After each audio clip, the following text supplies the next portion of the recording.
Crude oil है जो उसकी कीमतें जो थी $122 तक थी, तो उस वक्त जो है इंडिया $70 फी बैरल के हिसाब से जो है वो खरीद रहा था। IMF उनसे भीख मांग रहा होता है क्योंकि इंडिया एक आलमी मंडी है, ठीक है, वो बहुत बड़ा मुल्क है। हमारे पाकिस्तान अगर आप 15 बार कर दें तो एक इंडिया मुश्किल से मतलब वो वहाँ बनेगा। जब हमारे साथ आज़ाद होने वाला मुल्क अपनी सॉवरेनिटी के लिए इतनी अच्छी बात कर सकता है और उसके लिए स्टैंड ले सकता है, और अमेरिका जैसी पावर को जिसके साथ वो स्ट्रेटेजिक अलाय है उनको मना कर सकता है कि भाई मैं अपनी कौम के लिए कोई स्टैंड लेना चाहता हूँ, तो आप मुझे क्यों रोकेंगे? आप अपना काम करें, मैं अपना काम करूँगा। तो बेसिक थिंग इज़ के वो कर सकते हैं तो हम क्यों नहीं कर सकते? और गैरत के बगैर क्या जिंदगी, क्या है गैरत के बगैर? इकबाल का शेर है कि गैरत है बड़ी चीज जहाने तक को दो में, पहनाती है दरवेश को ताजे सरे दारा।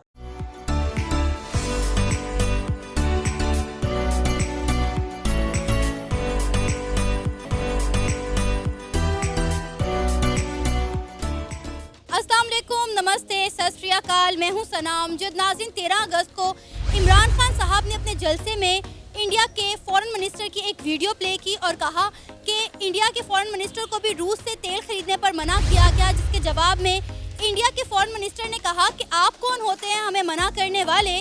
पूरा यूरोप इस वक्त रशिया से तेल खरीद रहा है।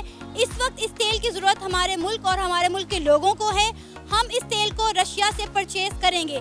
इमरान खान साहब ने कहा कि ऐसे होते हैं आज़ाद मुल्क। इंडिया अपनी फॉरेन पॉलिसीज़ अपने लोगों के मफादात के मुताबिक बनाता है। इंडिया एक आज़ाद और खुद मुख्तार मुल्क है। इसी पर बात करेंगे पाकिस्तान के अवाम से, तो आइए चलिए हमारे साथ। अस्सलाम वालेकुम। जी वालेकुम सलाम। आपका नाम? राना हैदर। हारून इकबाल, जुनेद अल हसन, सैयद साजिद मुस्तफ़ा। युवकास। राना हैदर, 13 अगस्त को इमरान खान साहब ने अपने जलसे में एक वीडियो प्ले की इंडियन फॉरेन मिनिस्टर की और उनकी पॉलिसी की तारीफ करते हुए कहा कि इंडिया एक आज़ाद मुल्क है। इंडिया अपने लोगों के मुताबिक अपनी फॉरेन पॉलिसीज बनाता है। इंडिया एक खुददार मुल्क है। इंडिया को भी रूस से तेल लेने पर मना किया गया, लेकिन उन्होंने कहा कि आप कौन होते हैं हमें मना करने वाले? हम अपने लोगों के मुताबिक काम करेंगे, जिस चीज़ की हमें ज़रूरत है हम वो खरीदेंगे, क्योंकि पूरा यूरोप रशिया से तेल खरीद रहा है। क्या कहेंगे आप इस सारे मामले पर? खान साहब की बात बिल्कुल 200% दुरुस्त बात की है उन्होंने। और इंडियन पॉलिसी बेशक एक आज़ाद पॉलिसी है उनकी। हालांकि अगर आप देखें तो इंडिया जो है अमेरिका का इत्तेहादी है, उसका आलाए है, और क्वाड जो है ना जिसमें 4 कंट्रीज़ हैं उसका वो पार्ट है। खान साहब ने कई दफ़ा ये बात की है अपने गैर मुल्की जो इंटरव्यूज़ में, कई दफ़ा ये बात की है। लेकिन उसके बावजूद, इतनी मुखालफत के बावजूद वो जो है रशिया से उन्होंने अपने फ्यूल जो है वो वहाँ से इम्पोर्ट कर रहे हैं और सब्सिडाइज रेट के ऊपर दे रहे हैं। जब आलमी मंडी में पेट्रोल की प्राइसेस, जो खाम तेल की क्रूड ऑयल है जो उसकी कीमतें जो थी $122 तक थी, तो उस वक्त जो है इंडिया $70 फी बैरल के हिसाब से जो है वो खरीद रहा था। यानी कि ऑलमोस्ट ये 30% जो डिस्काउंटेड रेट है वो उनको मिल रहा था इंडिया को जो है। और खुददारी की बात कोई कौम जो है उस वक्त तक सर उठा ही के जी नहीं सकती जो है, जब तक कि उसमें खुददारी और गैरत ना हो। गैरत बहुत ज़रूरी चीज़ है। देखें, एक बंदा जो है अगर चाहे हम गरीब मुल्क है, कोई बात नहीं है, लेकिन इसका मतलब ये थोड़ी है कि हम गुलामी वाली ज़िंदगी गुजार लें। खान साहब का मुतालबा क्या है? एक ही तो उनका मुतालबा है कि मैं अमेरिका से दोस्ती चाहता हूँ लेकिन उसकी गुलामी नहीं चाहता। एक सेंटेंस है इसमें क्या मुश्किल चीज़ है? और गैरत के बगैर क्या ज़िंदगी, क्या है गैरत के बगैर? इकबाल का शेर है कि गैरत है बड़ी चीज़ जहाने तक को दो में, पहनाती है दरवेश को ताजे सरे दारा। यानी जो दरवेश एक फ़कीर बंदा है, अगर वो गैरतमंद होगा तो वो भी वक़्त के बादशाह के बराबर है वो। और एक बादशाह है, अगर उसके अंदर गैरत नहीं है ना, तो वो उस दरवेश से भी बुरा है। यानी अब इस बात को मानते हैं कि इंडिया की जो फॉरेन पॉलिसीज़ हैं, इंडिया अपने लोगों के बारे में सोचता है, उनकी बेहतरी के मुताबिक पॉलिसीज़ बनाता है और काम करता है। 100% ट्रू बात है, और इसी वजह से वो आगे हम देखें इकट्ठे ही आज़ाद हुए हैं। पाकिस्तान क्या वजह थी कि 60s में, 70s में, 80s में भी पाकिस्तान आगे था इंडिया से, ठीक है। हमारी करेंसी उनसे मजबूत थी, हमारी इकॉनमी उनसे अच्छी थी, ठीक है। 90s के अंदर IMF के आप इंडिया को देख लें, बिल्कुल इसी तरह फंसा हुआ था जैसे आज पाकिस्तान फंसा हुआ है। IMF के साथ वो डील्स कर रहा था। 90s में जाके उन्होंने अपने आप को इतना आगे निकाल लिया और आज IMF की उनको कोई ज़रूरत नहीं है। पाकिस्तान अभी तक उन्हीं अपने मसाइल में उलझा हुआ है। हमारी अभी तक बेसिक नीड्स ही पूरी नहीं हो सकी। क्यों? इंडिया ने जो अपनी आज़ाद, उसकी रीज़न ये है कि वहाँ एक सियासी इस्तेहकाम है, वहाँ किसी वज़ीर-ए-आज़म को ऐसे निकाला नहीं जाता। और दूसरा ये कि वहाँ पे जो है अपना उनकी जो पॉलिसी है वो खुद मुख्तार पॉलिसी है उनकी, ठीक है। जब इंडिया अमेरिका को इनकार कर सकता है तो हम क्यों नहीं कर सकते? क्योंकि हम गुलाम हैं। हम अभी तक ना ज़हनी गुलाम। इंडिया वाकई एक आज़ाद मुल्क है और वो डेवलपमेंट सेक्टर में हमसे बहुत आगे है। बेसिकली वो आईटी में हमसे बहुत ज़्यादा आगे हैं, ठीक है। और अभी तो हमारा इंडिपेंडेंस डे था, हमने एक नोट शाया किया है, ठीक है, 75 ईयर होने की खुशी में, और उन्होंने एक व्हीकल दी है जो इलेक्ट्रिक व्हीकल है। इसके अलावा इंडिया के 75,000 स्टार्टअप्स भी कंप्लीट हो गए हैं। वो हो गए हैं, मैं उसी बात पे आ रहा हूँ ना साइड में। तब उन्होंने वो क्या कर रहे हैं, हम क्या कर रहे हैं। और इमरान खान साहब कह रहे हैं कि इंडिया हमसे बेहतर है। 2 महीने पहले तक उनका जो मतलब सोच थी वो अलग थी। वो मैं यही कहूँगा कि यू टर्न मास्टर हैं, ठीक है, उन्होंने यू टर्न लेने ही लेने अपनी बात पे। आप ये बात मानते हैं कि इंडिया जो अपने फॉरेन पॉलिसी बनाता है वो अपने लोगों के मफादात के मुताबिक बना रहा है? इंडिया का जो पॉलिटिकल मतलब स्ट्रक्चर है वो हमसे बहुत ज़्यादा स्ट्रांग है। हम लोग यहाँ पड़े हुए हैं पीटीआई के चक्कर में, नून लीग के चक्कर में, पीपीपी के चक्कर में, लेकिन वो इंडिया के चक्कर में है, वो इंडिया को प्रमोट कर रहे हैं। जब इंडिया अमेरिका को कह सकता है कि आप कौन होते हैं हमें रशिया से तेल खरीदने पर मना करने वाले, तो हम क्यों नहीं कह सकते, हम क्यों नहीं रशिया से तेल खरीद रहे और इतना महंगा तेल आवाम को मिल रहा है? तो हम ईरान से क्यों नहीं ले लेते?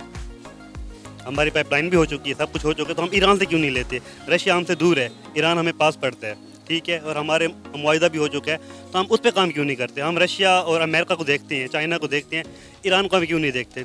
और सेकंड बात यह है कि अगर इंडिया ले रहा है तो IMF उनके ऊपर IMF का कर्जा नहीं है जो हमने लिया है, जो तब्दीली सरकार ने लिया है अपने टाइम में, वो अनब्रेकेबल है।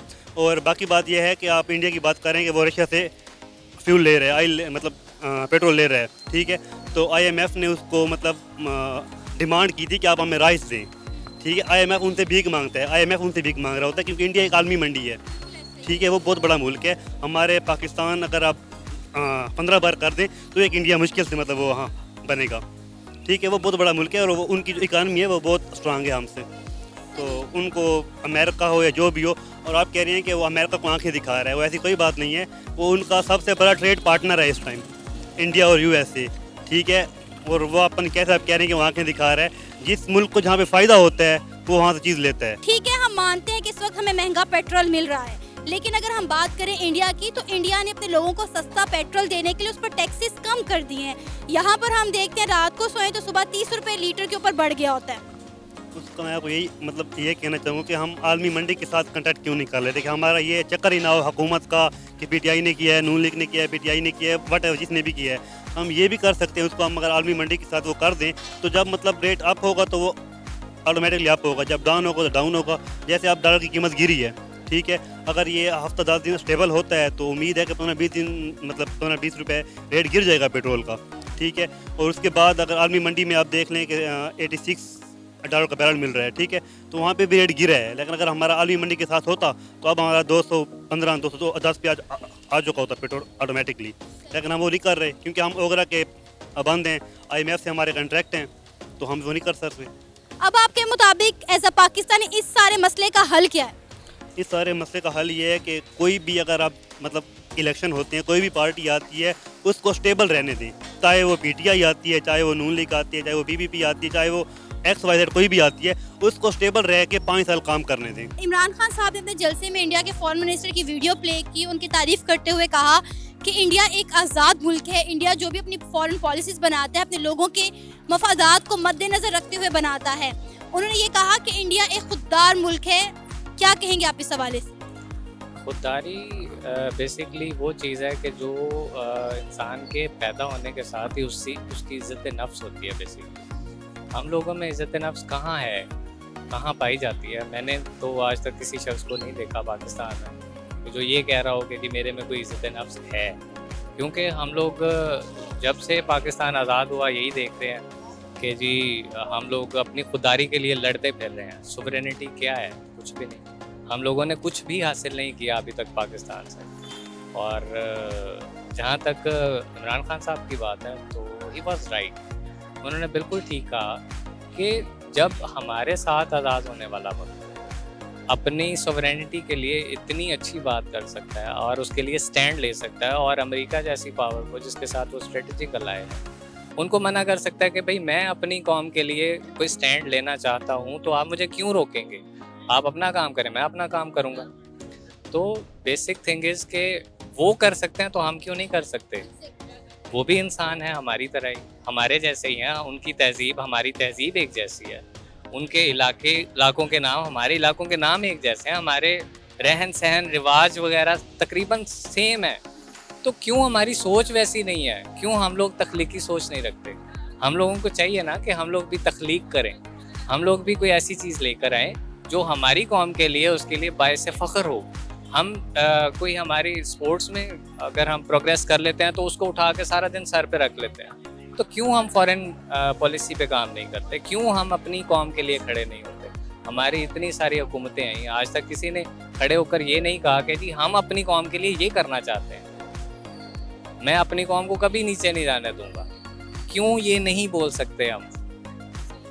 रीज़न वही है कि हम लोग अभी तक वो ज़हनी गुलामी का शिकार हैं जो कि 1947 से पहले भी थे। तो बेसिक थिंग यही है। डेफिनेटली इंडिया पर भी इस चीज़ का प्रेशर होगा कि वो रूस से तेल ना खरीदे, उसके बावजूद भी इन्होंने इनकार किया। फिर हम इनकार क्यों नहीं कर पाते और इंडिया की तरह हम क्यों नहीं रूस से सस्ता पेट्रोल ले पा रहे अपनी आवाम के लिए? आप देखें दिन ब दिन पेट्रोल की कीमतों में किस हद तक इजाफा होता चला जा रहा है। देखें पेट्रोल तकरीबन 100 रुपये तक का इजाफा हुआ पेट्रोल की कीमत में। और यहाँ पर हमारे इंस्टीट्यूशंस ने क्या किया जी कि अपने एम्प्लॉयज़ को इन्फ्लेशनरी अलाउंस दे दिया। बट थिंग इज़ कि क्या इन्फ्लेशनरी अलाउंसेस का हल था? जब आपके पास एक ऑल्टरनेट सोल्यूशन मौजूद है, मुझे पता है कि अगर ये दवाई यहाँ से नहीं मिल रही तो ये किसी और मेडिकल स्टोर से मिल सकती है, तो मैं वहाँ से जाकर ख़रीदूँगा उसे। और चाहे मुझे उसके लिए सफ़र करना पड़े, चाहे मुझे उसके लिए दूर जाना पड़े, तो वो वहाँ से जाके भी लूँगा मैं, क्योंकि मुझे पता है इसी दवाई से मुझे फ़ाका होगा। तो क्यों नहीं हम लोगों ने कहा? हमारे फॉरेन मिनिस्टर कह रहे हैं जी कि सैंक्शंस हैं।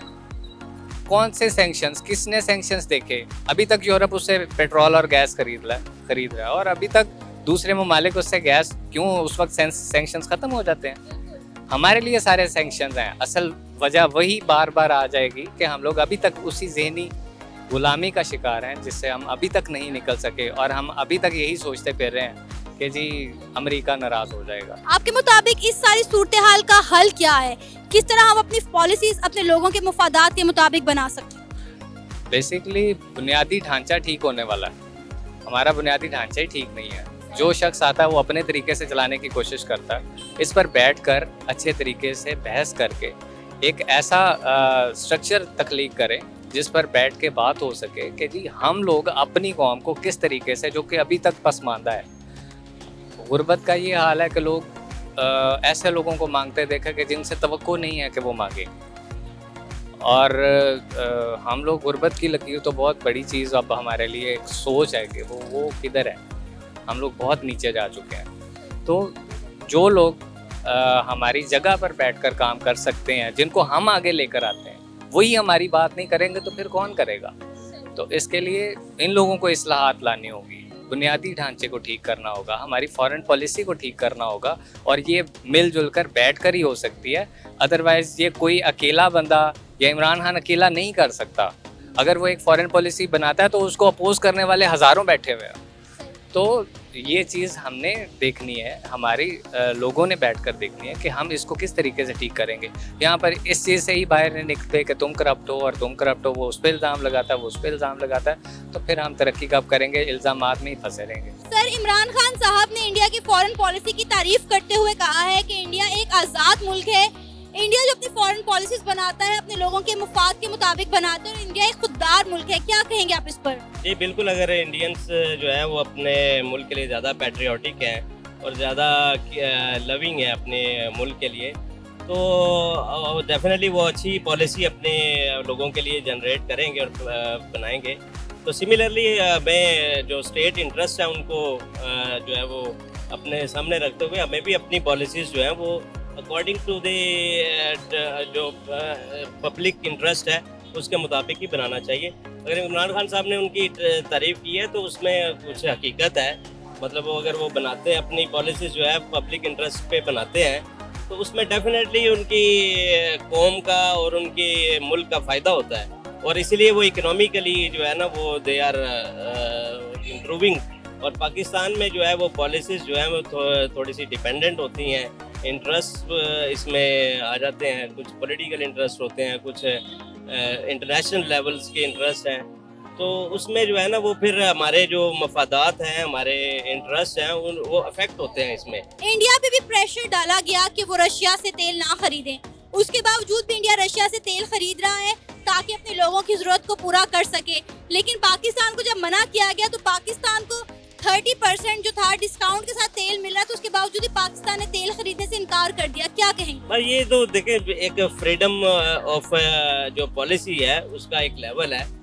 वो अपनी पॉलिसी मेकिंग में फ्री है, इंडिपेंडेंट है, और उन्हें इकोनॉमिकली अपने आप को जो है वो स्टैंड किया है। और इन्हीं पॉलिसीज़ की जहाँ पे उनको जो है वो कम जो उनकी इकोनॉमी जहाँ पे इम्प्रूव कर सकती थी, उसी को उन्होंने यूटिलाइज करते हुए वहाँ से ऑयल जो है उसकी जो है वो परचेज किया है। तो अगर हमें मिल रहा था इस कॉस्ट में, तो हमें भी लेना चाहिए था, ताकि हम जो है अपनी नीड्स को, जो हमारी डेली लाइफ की नीड्स हैं, उसको पूरा भी कर सकें, और अपनी जो सेविंग्स हैं, जो हम एक्स्ट्रा उसमें एक्सपेंडिचर्स हैं, उसको हम कंट्रोल कर सकें। सर, आपको पता है इस वक्त पाकिस्तान में पेट्रोल की कीमतें काफ़ी ज़्यादा बढ़ गई हैं। खासकर अगर हम लाहौर की बात करें, 227 या 250 रुपये लीटर पेट्रोल मिल रहा है। लेकिन अगर हम इंडिया की बात करें तो इंडिया ने पेट्रोल की कीमतों पर जो है वो टैक्स हटा दिया है, कम कर दिए हैं, ताकि आवाम को सस्ते दामों पर पेट्रोल मिल सके। क्या कहेंगे? जी बिल्कुल, उन्होंने अगर अपने टैक्सेस जो हैं वो रिड्यूस किए हैं, तो ये एक इंडिकेशन होती है कि दे आर इम्प्रूविंग इकोनॉमिकली। और अगर हम स्ट्रेस जो है वो पब्लिक के ऊपर ही हमने डालना है, तो इसका मतलब है कि हम जो है वो इंटरनेशनली जो है वो इतने जो है वो ग्रो नहीं कर रहे, ना कंपैटिबिलिटी हमारी जो है वो दूसरे मुल्कों के साथ बेहतर है। तो इसलिए जो पॉलिसीज़ हैं उनका जो तसलसल है वो इस अंदाज में वेल प्लान्ड होना चाहिए, ताकि हमें जो है वो एक बेहतर इकोनॉमी जो है इन फ्यूचर मिले। ये था हमारा आज का प्रोग्राम। आपने जानी पाकिस्तानी अवाम की राय। पाकिस्तान की अवाम का कहना था कि अगर इंडिया अमेरिका को मना कर सकता है तो पाकिस्तान अमेरिका को मना क्यों नहीं कर सकता, और पाकिस्तान भी अपनी फॉरेन पॉलिसीज अपने लोगों के मफादात को देखते हुए क्यों नहीं बनाता। आप अपनी राय का इजहार कर सकते हैं नीचे दिए गए कमेंट सेक्शन में। इसी के साथ मुझे इजाज़त दें, पर जाने से पहले हमारे चैनल को सब्सक्राइब करें, वीडियो को लाइक करें और शेयर करें। अल्लाह हाफ़िज़।